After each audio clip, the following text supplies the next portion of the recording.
Olá, meus amigos.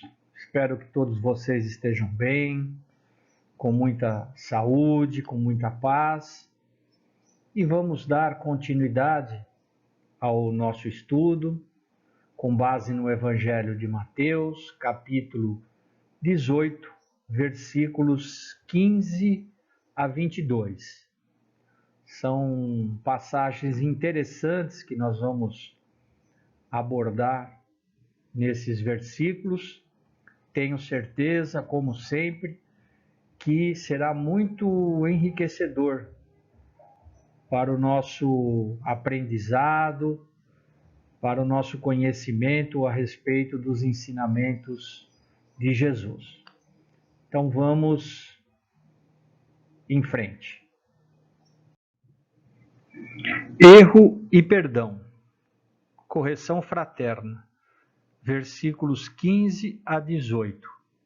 Se o teu irmão pecar, vai corrigi-lo a sós contigo. Se ele te ouvir, ganhaste o teu irmão.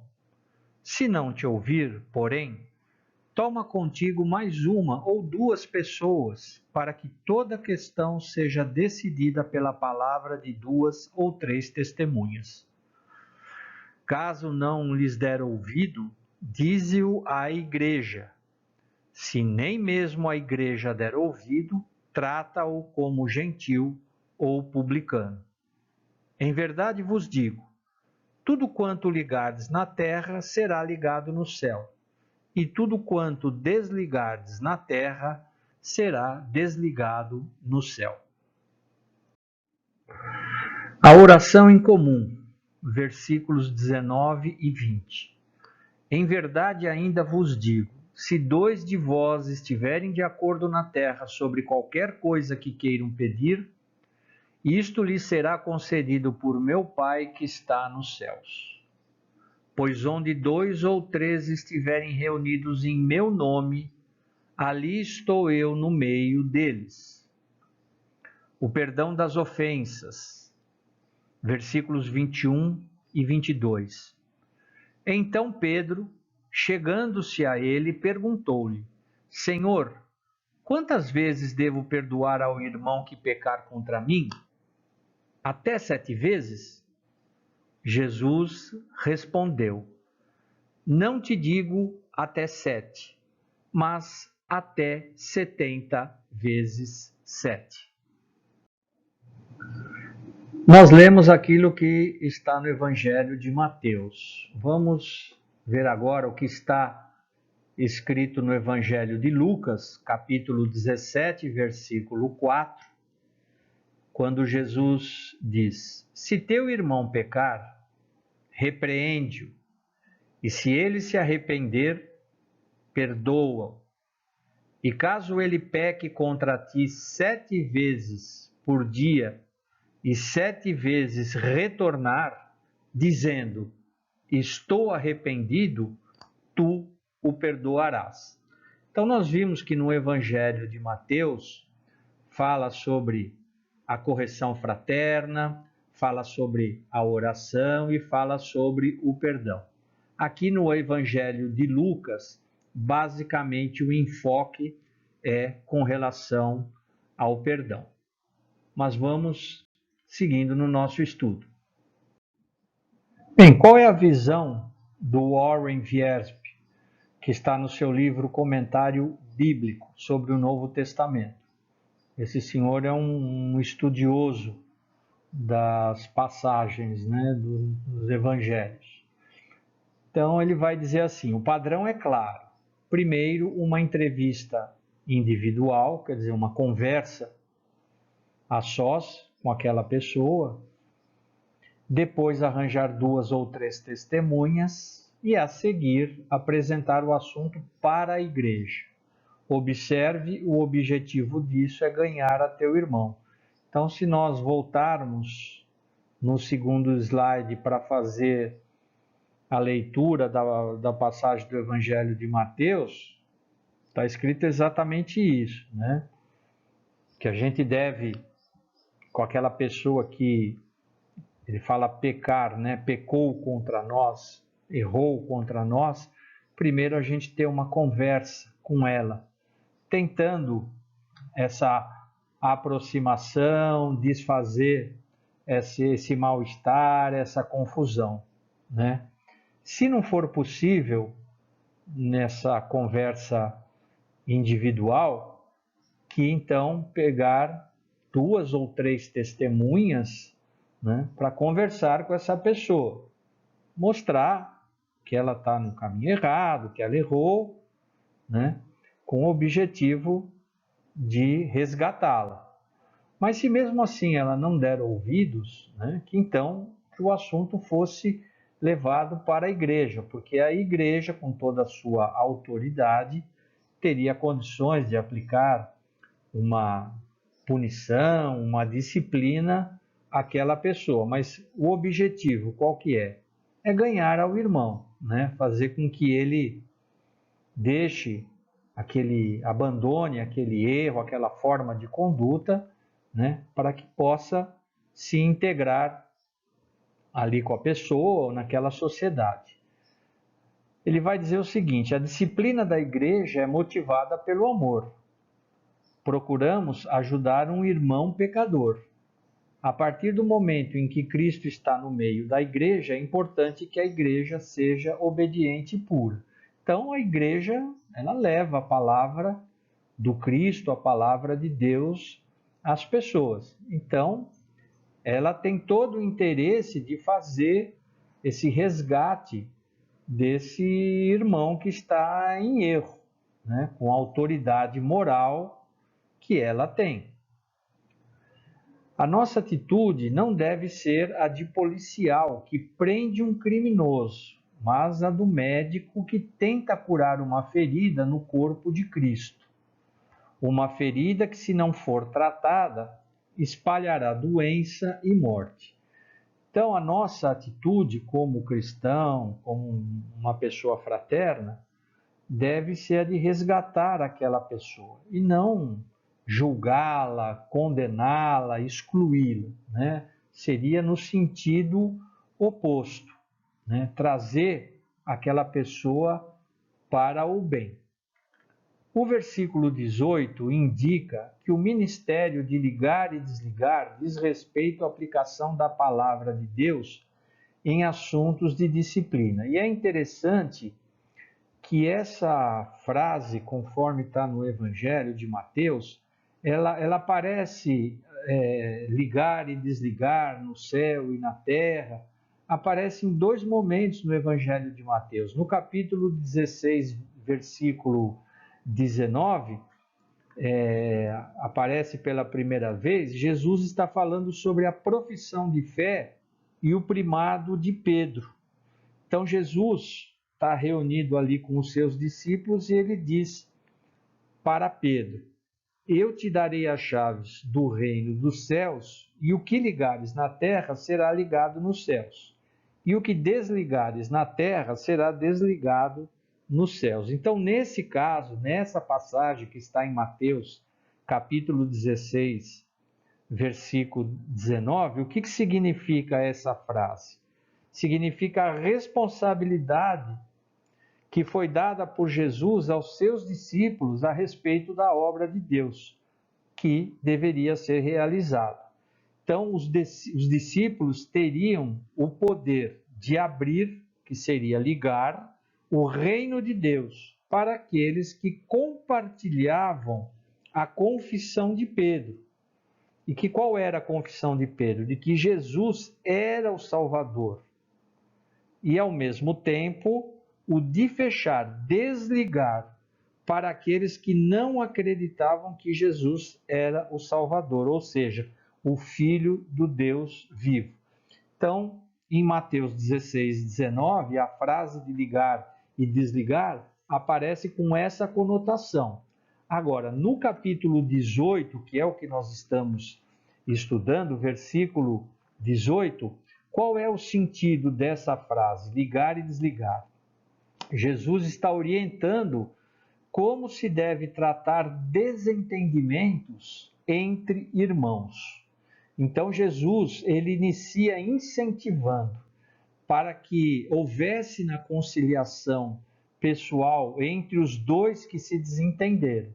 Então, uma conciliação, uma conversa individual, a sós, pessoal, entre aquelas duas pessoas, o ofendido e o ofensor. Mas, caso não desse resultado essa conversa, a pessoa que foi ofendida deveria chamar 2 ou 3 pessoas ou testemunhas, né, para testemunhar o esforço de reconciliação por parte do ofendido. E, se mesmo assim houvesse um coração extremamente duro do ofensor, que a igreja então deveria ser comunicada, e se ainda assim não houvesse por parte do ofensor uma sinalização para a solução do caso, a igreja então deveria excluir aquela pessoa da vida comunitária, né? De participação dos cultos, do aprendizado das leis. Ou seja, a igreja deveria aplicar ao ofensor uma disciplina. Então, dentro desse contexto, a frase desligar, ligar e desligar no céu e na terra, significaria que a igreja, representada por sua liderança, teria total autonomia para aplicar disciplinas, condenando, desligando, ou absolvendo, ligando aqueles que não andam de acordo com a vontade de Deus. Então veja que interessante. Aparecem 2 momentos no Evangelho de Mateus, porém com um enfoque diferente. Então por isso que ele diz aqui no último parágrafo, isso não tem nada a ver com o destino eterno da alma. O versículo 19 sugere que a oração é um fator importante na disciplina da igreja. Com certeza queremos orar pelo ofensor e por nós mesmos, para que sejamos espiritualmente capazes de ministrar. Então, a igreja adota as disciplinas que ela acha necessária em função de um caso como esse, quando todas as tentativas para ganhar aquele irmão não deu certo, mas o que se pode fazer? Orar. Por isso que nós vimos lá nos slides anteriores, quando fala da oração, que quando 2 ou 3 estiverem orando, pedindo a Deus, que provavelmente aquele pedido será atendido. Então, a importância de nós orarmos pelas pessoas, seja pelos diversos motivos que forem, porque a pessoa está doente ou porque a pessoa se equivocou e cometeu uma injustiça conosco ou com alguém, enfim, seja o motivo que for, isso é uma coisa que nós podemos fazer, orar pelo ofensor. Nesse slide, o Warren vai falar sobre o perdoar de coração. Então, o primeiro parágrafo diz: Pedro pensava que era extremamente espiritual por perdoar 7 vezes, pois os rabis judeus, quer dizer, os mestres, diziam que perdoar 3 vezes era o bastante, então já era o suficiente. Então, o Pedro achava que ele era um ser espiritualizado, bastante evoluído, bastante adiantado, porque ele perdoava 7 vezes, 3 vezes, conforme era ensinado na época. Mas, como diz aqui no segundo parágrafo, Jesus não pôs nenhum limite de vezes no perdão, porque o perdão verdadeiro vem de um coração de amor, e o amor não mantém um registro de erros. Então, a gente não tem um caderninho onde a gente fica ali anotando, fulano de tal me fez isso, eu perdoei 1 vez, 2 vezes ou 3 vezes, outra pessoa me fez isso, eu já perdoei ou não perdoei, enfim, não é essa coisa fria, o perdão não é essa coisa fria, o perdão é algo que vem do coração, do amor, da misericórdia. Esse é o perdão verdadeiro, de um coração de amor. E o amor, então, não mantém esse tipo de registro, controlando quantas vezes nós perdoamos. Então, seguindo aqui, perdoamos os outros porque Jesus nos perdoou. Ora, se Jesus nos perdoou, e olha que Jesus não tinha nenhum motivo para passar pelo que ele passou, a crucificação, aquele escárnio, né? E, no entanto, ele nos perdoou no alto da cruz, no auge do seu sofrimento. Ele pede a Deus que perdoe as pessoas, né, que estavam ali, porque elas não sabiam o que estavam fazendo. Mas ele diz o seguinte: lembre-se que isso não diz respeito à salvação.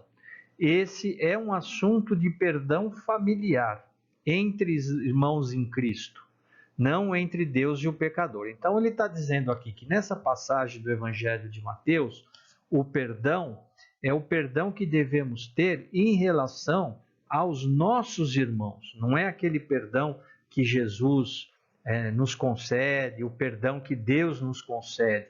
É o perdão que deve existir entre a família humana, entre a humanidade. Com certeza, o Senhor lidará com o crente que cultiva um espírito não perdoador.